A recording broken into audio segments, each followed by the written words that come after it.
Oke, baik. Assalamualaikum warahmatullahi wabarakatuh. Perkenalkan, nama saya Ilas Panaya. Saya berasal dari jurusan manajemen. Kali ini saya akan menjelaskan tentang evolusi teori manajemen. Ada apa saja sih yang ada di evolusi teori manajemen? Proses perkembangan teori manajemen sampai saat ini dapat dilihat dari 5 sisi, yaitu yang pertama dominan, yang kedua divergensi, yang ketiga konvergensi, keempat sintesis, dan yang terakhir adalah proliferasi. Evolusi teori manajemen ini terdapat berbagai macam-macam, di antaranya yaitu manajemen kuno, manajemen klasik, manajemen ilmiah, manajemen aliran perilaku atau sosial, manajemen teori sistem, dan yang terakhir ada manajemen kontemporer atau modern. Jadi di sini evolusi teori manajemen terdapat berbagai macam yang tadi saya sebutkan. Oke, di sini saya akan menjelaskan yang pertama yaitu manajemen kuno. Manajemen sudah ada sejak ribuan tahun yang lalu dengan penerapan sistem manajemen dianggap sebagai seni. Jadi manajemen kuno adalah manajemen yang sudah sangat lama. Contohnya ada di negara Mesir. Adanya sistem manajemen ditunjukkan dari keberadaan piramida. Dan yang kedua ada negara Venesia, Italia pada tahun 1400. Ada sistem manajemen digunakan untuk mengembangkan usaha. Dan yang terakhir yaitu digunakan pula di zaman Romawi dan Yunani. Yang kedua ada manajemen klasik. Menurut para ahli yaitu James Watt, Jr. dan Matthew Robinson Bolton pada tahun 1800, ahli manajemen dari Soho Engineering Foundry di Inggris, teknik manajerial yang telah mereka kembangkan yaitu berupa penelitian dan perawalan pasar, perencanaan produksi, standarisasi komponen-komponen produksi, skema mesin yang direncanakan sesuai dengan tuntutan proses pekerjaan, dan yang terakhir yaitu standar proses produksi. Menurut Robert Owen pada tahun 1810, industriawan paling berhasil dari permulaan abad ke-19 dikenal sebagai Bapak Manajemen Personalia Modern. Jadi Robert Owen itu disebut dengan Bapak Manajemen Personalia Modern. Pada awal tahun revolusi, Owen meningkatkan kondisi kerja di pabrik dengan berasumsi bahwa pekerja adalah aset perusahaan, seperti menaikkan usia minimum kerja bagi anak-anak, menyediakan makanan bagi karyawan pabrik, memperbaiki lingkungan hidup di mana karyawan tinggal, mengurangi jam kerja karyawan, mendirikan toko yang menjual keperluan hidup karyawan, memberikan reward pada pekerja. Jadi pada awal tahun evolusi ini, Owen ini mempunyai prinsip yaitu pekerja adalah aset perusahaan. Itu menurut Robert Owen. Oke, lanjut. Di sini menurut Charles Babbage pada tahun 1832, ilmuwan manajemen matematik yang khususnya tertarik pada prinsip efisiensi pembagian tugas dan perkembangan prinsip-prinsip ilmiah untuk menentukan bagaimana seorang manajer harus memakai fasilitas, bahan, tenaga kerja supaya mendapat hasil yang baik melalui tiga ini, yaitu ada yang pertama pembagian kerja, yang kedua training, dan yang terakhir adalah perulangan, terampil, dan efisien. Oke, lanjut. Menurut Henry Fayol pada tahun 1841 sampai 1925, Bapak aliran manajemen klasik ini, manajer bukan dilahirkan tetapi diajarkan. Itu menurut Henry Fayol.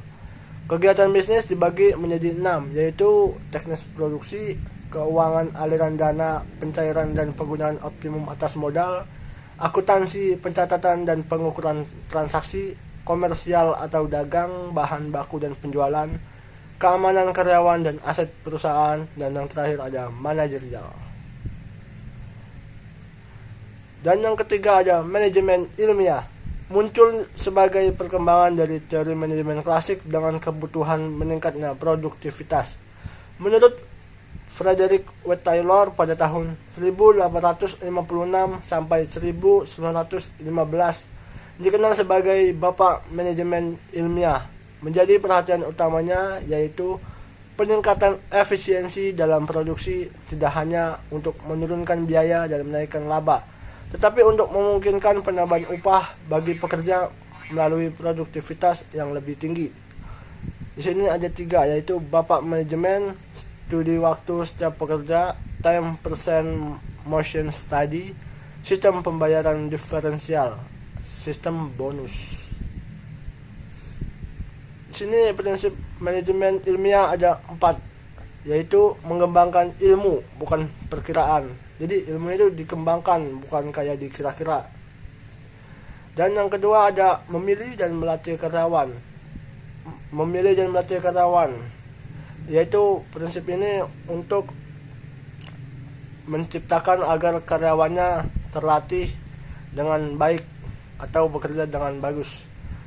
Dan yang ketiga ada mengawasi dan memastikan kerja karyawan. Dan yang terakhir adalah kerjasama antara manajemen dengan pekerja.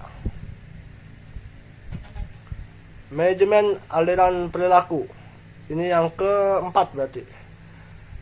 Peningkatan produktivitas dengan tetap menjaga harmonisasi tempat kerja, yaitu dari perilaku dan hubungan manusiawi menjadi manusia seutuhnya bila menjadi anggota suatu kelompok. Manusia dan manajemen mempunyai kepentingan yang sama. Ada 3 macam model pengendalian organisasi, diantaranya yaitu pengendalian diri, pengendalian kelompok, dan pengendalian bersama. Timbulnya ilmu-ilmu perilaku. Yang pertama, timbulnya psikologi industri. Menurut Hugo Musterberg pada tahun 1912, ia menerapkan ilmu perilaku pada gerakan manajemen ilmiah yang bertujuan, yaitu ada 3 macam. Yang pertama, bagaimana mendapat orang-orang yang memiliki kualitas mental yang cocok dengan pekerjaan setiap orang. Dalam kondisi psikologi, mana output yang paling besar dan memuaskan dapat diperoleh dari pekerjaan setiap orang. Dan yang terakhir ada bagaimana suatu perusahaan dapat mempengaruhi para pekerja sehingga dapat memperoleh hasil sebaik mungkin.